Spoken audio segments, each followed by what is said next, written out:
without further ado, Drayton Bird, one of the legends of advertising the last 50 years, literally. So, welcome. Thank you.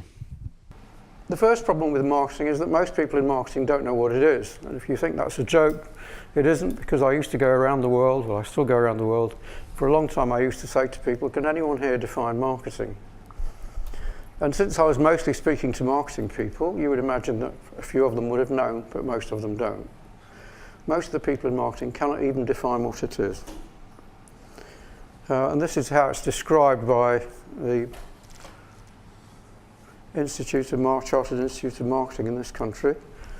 The management process for responsible for identifying, anticipating and satisfying customer requirements profitably.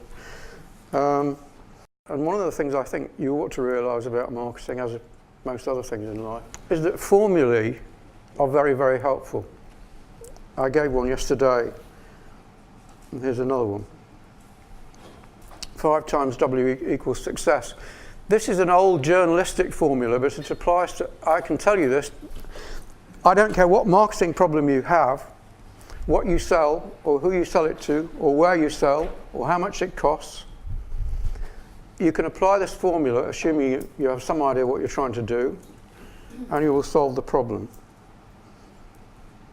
And they're very, very simple. Who are you talking to? Peter Drucker once observed that there is only one profit center in business. It is your customer.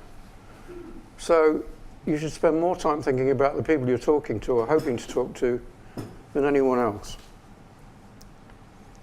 Secondly, what do you want them to know and do? The difference between advertising and direct marketing of whatever form is essentially that advertising takes people to the water and we make them drink. Advertising talks about, well, if you see an advertising brief, it says this is what we want the prospect to know. We want people to do something. That's a slight shade of difference.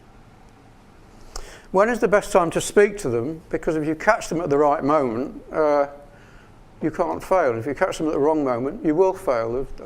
Where do you find them? Which is all about media. We're really talking about media just now. Facebook, Google, they're just media. And why should they do what you want? Which is, of course, the rather difficult process of persuasion. This is Peter Drucker. He said something else. He said the perfect advertisement is one of which the customer can say, this is for me and for me alone. And the real difference between the type of marketing that we do and, in fact, the presentation that you just saw, it was very much all about trying to reach certain types of people and make them feel that your message was for them and them alone. That's my favourite definition of marketing. Find out what people want and need and give it to them, and you'll get rich.